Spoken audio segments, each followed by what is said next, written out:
Cette histoire peut être profondément bouleversante. C'est une histoire d'amour, de signaux d'alerte et de silence. Un silence qui tue. Ce qui est arrivé à Iris Rita Alfera est difficile à entendre, mais cela doit être raconté. Par un après-midi d'été tranquille à Newcastle, en Pennsylvanie, un appel au 911 vient briser le silence. Elle est tombée. Je crois qu'elle ne respire plus, murmure une voix tremblante à l'autre bout du fil. Quelques instants plus tard, les secours se précipitent dans une maison de la rue Électrique. À l'intérieur, allongée sans bouger sur le sol, se trouve une fillette de 18 mois, les yeux vides, la peau pâle, la poitrine à peine soulevée. Elle s'appelait Iris. Quelques heures auparavant, elle riait, chantait, dansait sur Bluey et Miss Rachel comme n'importe quel autre tout petit. Sa robe violette préférée était encore accrochée à son petit corps, mais à présent, elle s'accrochait à la vie par un fil. Les médecins allaient bientôt découvrir quelque chose de bien plus terrifiant qu'un simple accident. Son cerveau était enflé, son sang contenait des niveaux mortels d'acétone. Ses rétines étaient en train d'hémorragier. Son corps, couvert de bleu, de brûlures, empoisonné, racontait une histoire qu'aucun enfant ne pourrait jamais exprimer. Et lorsque les enquêteurs se sont penchés de plus près sur les faits, la vérité s'est dévoilée. Iris n'était pas simplement tombée. Elle avait été traquée, lentement, délibérément, par une personne en qui l'on avait confiance pour la protéger. Ses pleurs ont été ignorés, les alertes de sa mère balayées d'un revers de main et le système censé la sauver s'est détourné d'elle. Aujourd'hui, je vais vous raconter le meurtre d'Iris Rita Alfera, une enfant qui aimait, apprenait et riait jusqu'à ce que l'obsession d'un adulte et l'indifférence du système judiciaire transforment ses derniers mois en cauchemars. Ce que vous allez entendre est l'un des cas de maltraitance infantile les plus glaçants dont vous n'avez probablement jamais entendu parler. Mais vous devez le connaître, car retenir son prénom pourrait peut-être sauver le suivant. Commençons par découvrir qui était réellement Iris. Iris Rita Alfera est née le 2 décembre 2021 à Butler, en Pennsylvanie, et dès l'instant où elle est arrivée, elle a tout changé. Sa mère, Emily Alfera, disait souvent qu'Iris était la lumière de son monde. Mais pour quiconque la rencontrait, Iris n'était pas seulement une lumière, elle était le soleil lui-même. Elle avait de grands yeux curieux qui pétillaient d'étevie, un rire qui résonnait dans la pièce comme des carillons au vent. Ses joues étaient rondes et roses, son sourire pur et spontané.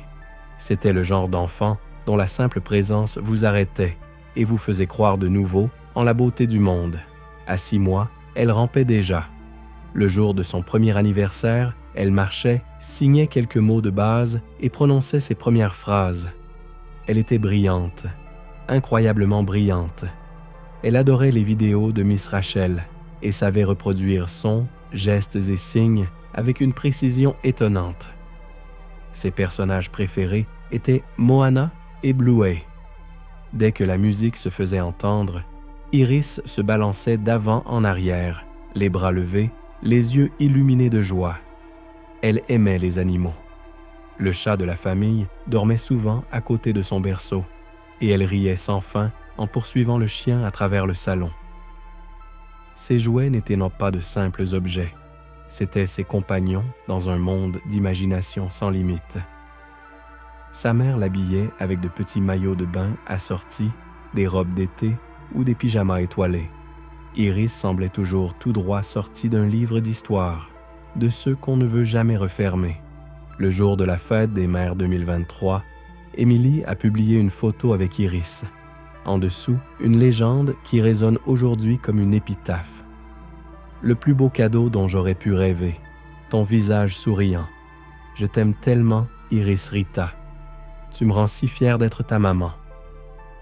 Ses grands-parents, Candace et Frank, étaient tout aussi épris d'elle. Frank plaisantait un jour avec Emily. « Je croyais t'aimer, mais Iris, je l'aime encore plus. Émilie levait les yeux au ciel, mais elle comprenait ce qu'il voulait dire. Iris les avait tous transformés. Elle n'avait que 18 mois, mais en si peu de temps, elle avait offert plus de joie, plus d'émerveillement, plus de sens à la vie que bien des gens en une existence entière. Et c'est cela qui rend ce qui lui est arrivé non seulement tragique, mais insupportable. Parce que le monde n'a pas simplement perdu un bébé. Il a perdu Iris. Et tout a commencé parce qu'il semblait être un simple accord de garde. Émilie Alfera était une mère dévouée, jeune, bienveillante et follement amoureuse de sa fille. Elle vivait avec ses parents, Candace et Frank, dans une maison chaleureuse et stable où Iris grandissait entourée de rire, de sécurité et d'un amour inconditionnel. La vie n'était pas toujours facile, mais Iris s'épanouissait. Son père, Bailey Jacob, n'était plus en couple avec Émilie, mais tous deux faisaient de réels efforts pour assurer une coparentalité pacifique. En apparence, cela fonctionnait. Ils échangèrent des photos, des vidéos, des nouvelles. Émilie se montrait conciliante concernant les visites. Si Bailey voulait passer plus de temps avec Iris, elle disait presque toujours oui. Mais derrière cette façade de coopération, un facteur restait caché, la nouvelle petite amie de Bailey, Alicia Owens, une étudiante en soins infirmiers de 20 ans. Au début, Alicia semblait polie, inoffensive. Elle vivait avec Bailey et assistait aux visites prévues avec Iris. Puis, peu à peu, l'atmosphère a changé. Émilie a commencé à ressentir des tensions. Alicia devenait plus distante, plus froide. Elle n'aimait pas que Bailey communique avec Émilie, même lorsque cela concernait uniquement Iris. Ce qui paraissait d'abord être de la jalousie s'est progressivement transformé en quelque chose de plus inquiétant.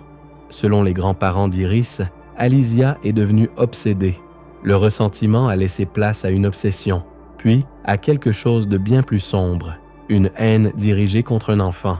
Pourtant, rien ne semblait suffisamment alarmant à l'extérieur. Pas d'échymose, aucun rapport officiel, juste un malaise grandissant, une sensation sourde que quelque chose n'allait pas. Puis est arrivé février 2023. C'est à ce moment-là qu'Alicia a commencé à effectuer des recherches en ligne, sombres et troublantes. Elle écrivait des choses comme « Objet ménager toxique pour les bébés ». Est-ce que la crème solaire peut empoisonner un enfant d'1 an? Que se passe-t-il si mon enfant mange du vernis à ongles?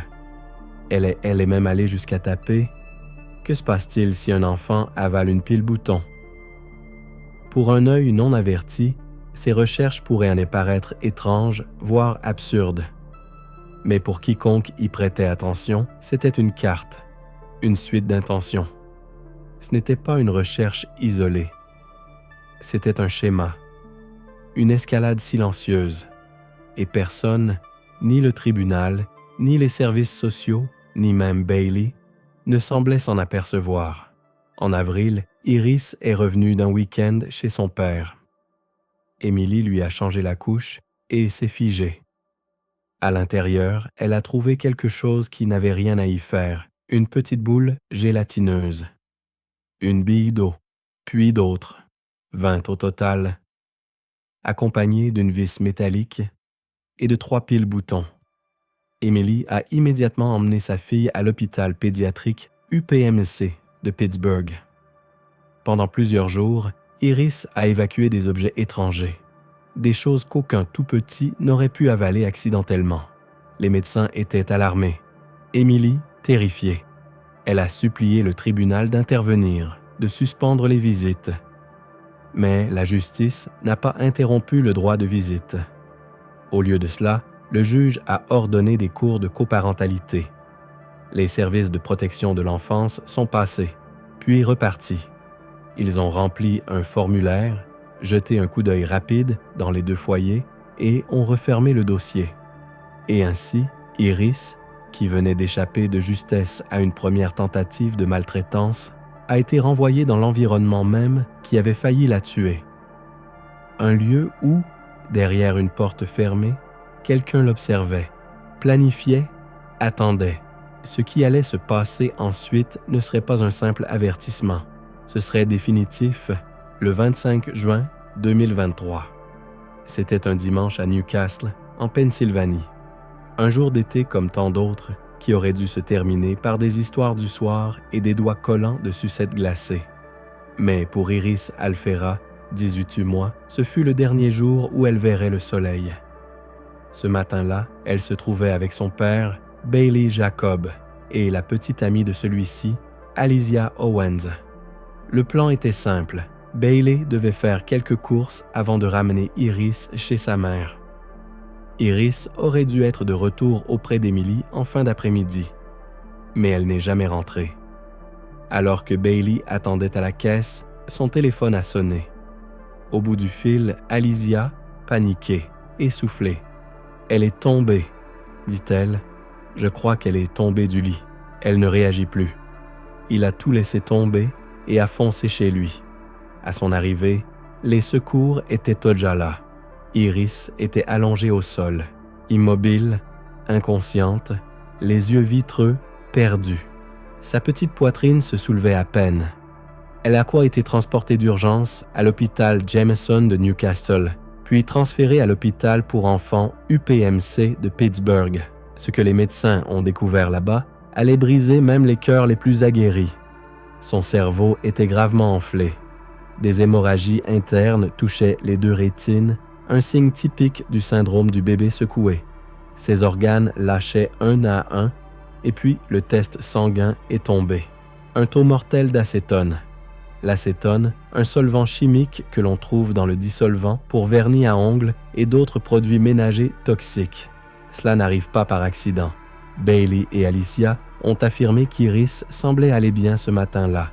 Peut-être un peu grognon, peut-être avait-elle vomi 1 ou 2 fois. Mais les médecins savaient, ces blessures n'étaient pas subtiles, elles étaient catastrophiques. Le corps d'Iris disait la vérité.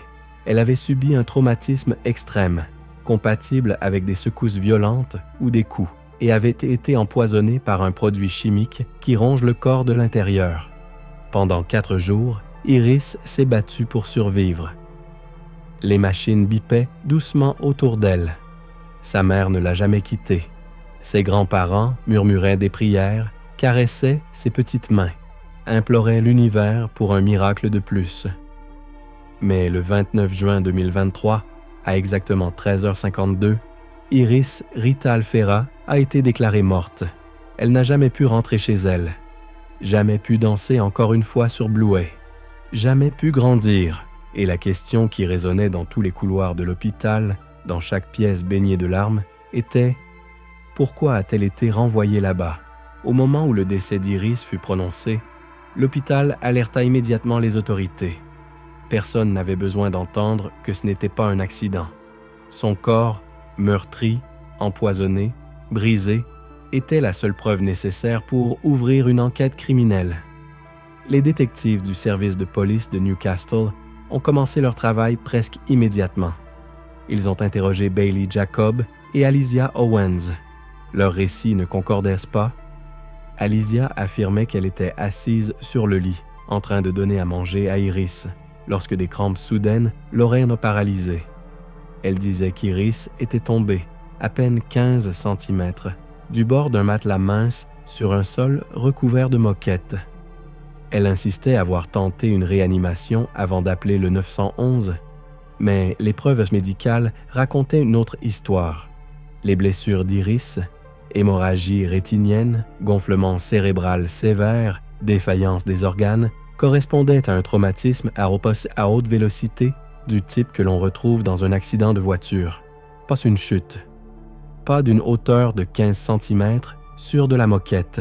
Et puis, les enquêteurs ont examiné le téléphone d'Alicia. Ce qu'ils y ont découvert était terrifiant. Des recherches supprimées, toutes récupérées grâce à des outils judiciaires, ont révélé des mois de curiosité morbide transformés en intentions calculées. Recherche après recherche, empoisonner des enfants, infliger de la douleur, et, plus troublant encore, comment réussir un test au détecteur de mensonges. La cause du décès a été confirmée, empoisonnement aigu à l'acétone menant à une défaillance multiviscérale. Associé aux lésions internes typiques du syndrome du bébé secoué, il n'y avait plus aucun doute possible. Et pourtant, l'enquête a avancé lentement. Des semaines sont passées, puis des mois. La communauté a commencé à s'agiter. Iris's Angels, un collectif né de voisins et d'amis, a lancé des campagnes de sensibilisation et d'éveillé. Ils ont organisé des collectes de fonds, des marches commémoratives et ont fait ériger un immense panneau dans la ville. Justice pour la petite Iris. Des rubans violets, la couleur préférée d'Iris, ont commencé à apparaître sur les lampadaires et les grilles des écoles. Le chagrin était réel, mais la colère aussi. Pourquoi rien n'a-t-il été fait après l'incident d'avril? Après les billes d'eau, les piles, la vis, pourquoi le juge a-t-il refusé de suspendre les visites? Pourquoi les services de protection de l'enfance ont-ils clos le dossier après une vérification de 5 minutes? En décembre 2023, près de 6 mois après la mort d'Iris, sa famille a publié un message déchirant. 170 jours sans entendre son rire. C'est insupportable. Puis, enfin, le 10 janvier 2024, les autorités ont procédé à l'arrestation d'Alicia Owens. Elle a été inculpée de 9 chefs d'accusation criminels, dont 3 pour meurtre au premier degré, 4 pour sévices graves sur enfants et 2 pour mise en danger de la vie d'un mineur. Si elle est reconnue coupable, elle risque la prison à vie sans possibilité de libération conditionnelle. À chaque audience, les témoins rapportent la même chose. Le visage d'Alicia reste impassible. Pas de larmes, pas de remords, rien qu'un silence glacial. Le procès a depuis été retardé en raison de changements dans son équipe de défense. À ce jour, aucune nouvelle date n'a été annoncée. Mais une chose est certaine, la justice a peut-être commencé à bouger, mais bien trop tard pour Iris. Dans les semaines qui ont suivi la mort d'Iris, le silence n'était plus une option.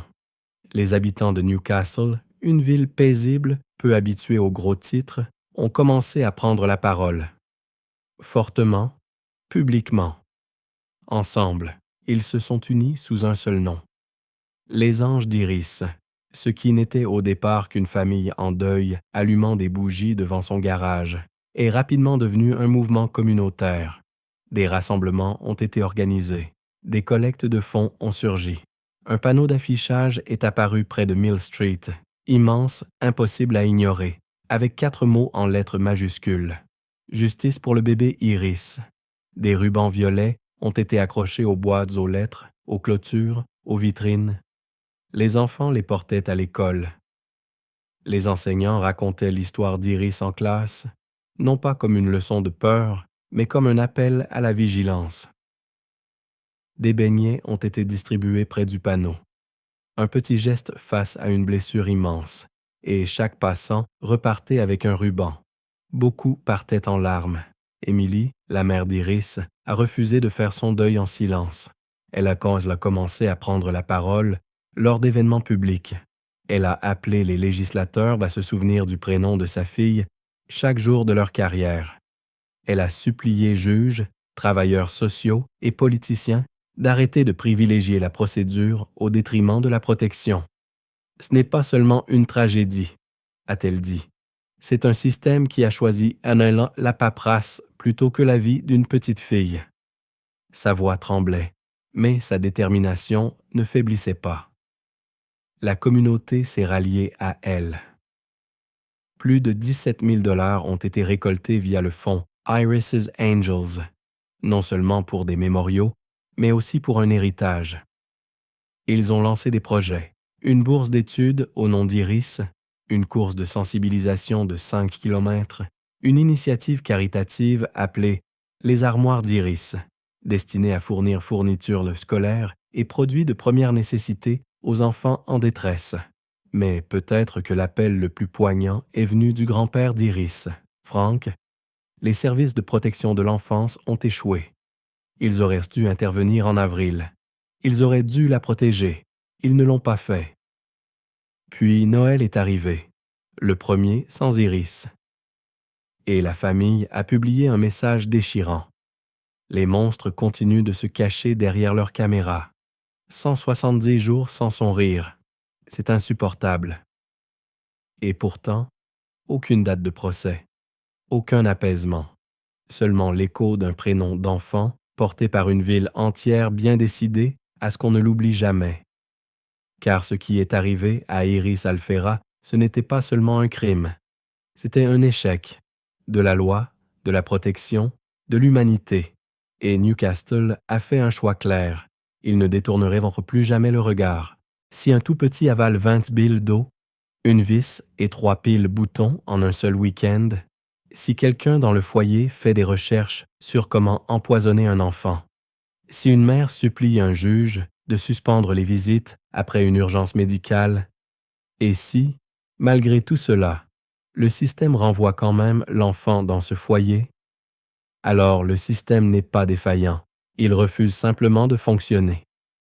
Iris Rita Alfera n'a jamais eu la chance de dire « Je t'aime, maman » avec des phrases complètes. Elle n'a jamais été à la maternelle, jamais eu sa première meilleure amie, jamais grandi en la petite fille qu'elle était en train de devenir. Et pourtant, sa vie écourtée pousse aujourd'hui tout un État, peut-être même tout un pays, à faire face à ce que nous avons trop longtemps choisi d'ignorer. Ce n'est pas un simple dossier judiciaire, ce n'est pas un accident tragique. C'était évitable. Et si rien ne change, cela se reproduira. Alors je vous pose la question. Que feriez-vous si vous voyiez les signes d'alerte? Parleriez-vous? Insisteriez-vous? Exigeriez-vous davantage? La mère d'Iris se bat pour une réforme. Ses grands-parents transforment leur chagrin en action. Et une ville autrefois connue pour ses rues tranquilles est désormais couverte de rubans violets et d'un espoir qui ne faiblit pas. Mais la vérité est la suivante. Rien ne changera si nous oublions son nom. Alors, retenez-le. Iris Rita Alfera, partagez son histoire. Dites son nom à voix haute. Dites-le pour les enfants qui ne peuvent plus parler, pour les parents qui ont supplié et qu'on n'a pas écouté, pour les avenirs volés avant même d'avoir commencé. Et si vous regardez cette vidéo aujourd'hui, je vous demande une seule chose. Ne laissez pas Iris devenir un titre oublié. Faites d'elle la raison pour laquelle un autre enfant aura la vie sauve.